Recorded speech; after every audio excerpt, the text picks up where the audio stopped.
सद्गुरुनाथ स्वामी की जय। மாசானாம் மார்கசீர்ஷோஸ்மி பகவத்கீதையில சுவாமி நான் ஒவ்வொன்றா இருக்கேன் அப்படின்னு சொல்லும்போது மாசத்துல மார்கழி மாசமா இருக்கேன் அப்படின்னு சொல்ற. அப்பேற்பட்ட இந்த விசேஷமான மாசத்துல 108 திவ்ய தேசங்கள்ல ஒன்னான ஷோலிங்கர் திவ்ய கஷேத்திரத்துல யோக நரசிம்ம சுவாமியினுடைய அந்த கஷேத்திரத்துல நடந்துட்டு வரக்கூடிய ஸ்ரீ யோக நரசிம்ம வேதாகம விஸ்வவித்யாலயா அப்படின்னு ஒரு பாடசாலை நடந்துட்டு வருது.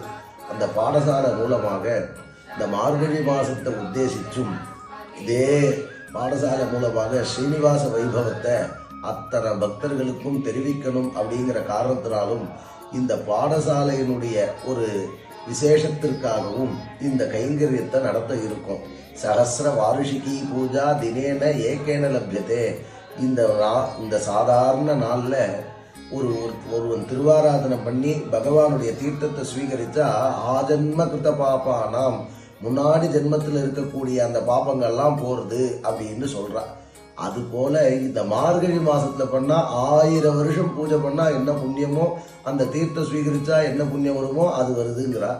அது திருமலை திருப்பதியிலிருந்து வந்தா எப்பேற்பட்ட புண்ணியமா இருக்கும். ஸ்ரீனிவாச பகவான அந்த அர்ச்சகால கொண்டு அந்த திருமலை திருப்பதியில இந்த கல்யாண உற்சவத்திற்காக எல்லா கிராமத்திலையும் எழுந்தருளி இருக்கக்கூடிய அந்த ஸ்ரீனிவாச விக்கிரகத்தை நம்ம கோயம்புத்தூருக்கு அடையாளமாகவும் பெரிய சொர்க்கம் மாதிரியும் நாங்கள் பார்த்துருந்தோம். அந்த நானாராணி அந்த வளாகத்துக்கு பார்த்துருந்தோம். சொர்க்கம் மாதிரியா இருக்கு. பூலோகத்துல விஸ்வாமித்திரர் இன்னொரு சிருஷ்டி சொர்க்கத்தை பண்ண அது மாதிரி அந்த இடம் அமைஞ்சிருக்கு. அந்த அமைஞ்சது மட்டும் இல்லாம எது தேவையோ ஒரு மக்களுக்கு அது மாதிரி ஒரு வளாகம்.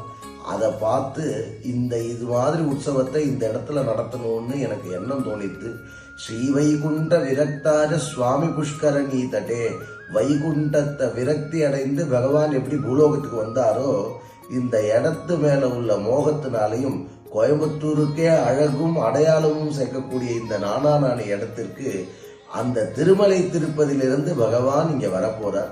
வர ஜனவரி 4ஆம் தேதி சனிக்கிழமை அன்னைக்கு வரார். அப்படி வர பெருமாள் என்ன பண்றார் அப்படின்னா, பெருமாளுடைய ஒரு விசேஷமே என்ன அப்படின்னா, எதை கேட்கிறோமோ அதுக்கு ஜாஸ்தியா பலன் கொடுப்பார். எது கேட்கிறோமோ அதிவெங்கடசைல உதார மதே ஜனதாபிமதாதி கதா நரதாத். யார் எதை விரும்புகிறார்களோ அதற்கு அதிகமாக தர வேண்டும்னு ஒரு அவதாரம் பண்ணார். அதுதான் ஸ்ரீனிவாச சுவாமியுடைய அவதாரம்.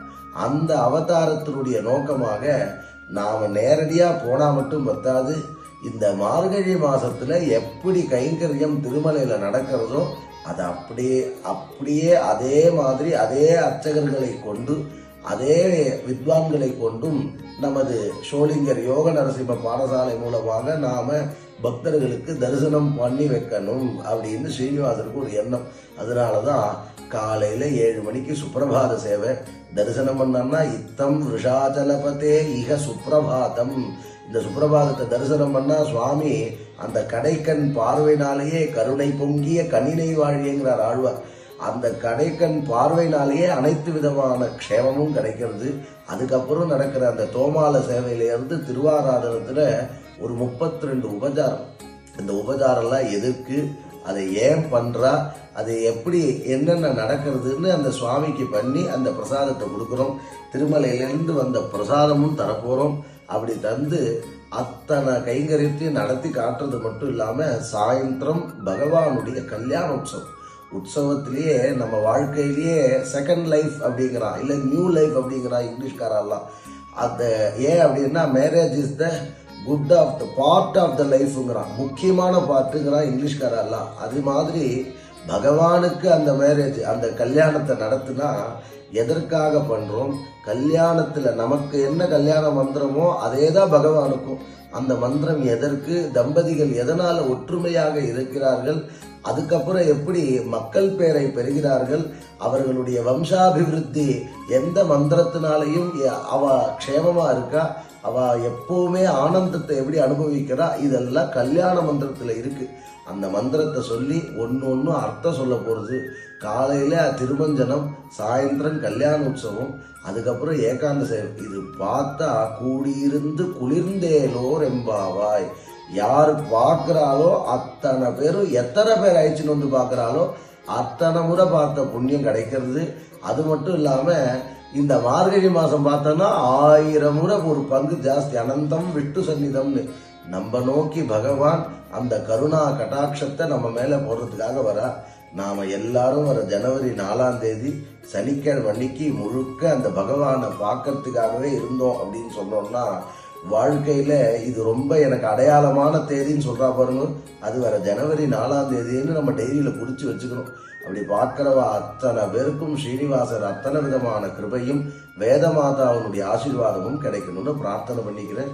அத்தனை பேரும் வந்து கலந்து பகவானுடைய பரிபூர்ண கிருபையை அடையுமாறு கேட்டுக்கொள்கிறேன்.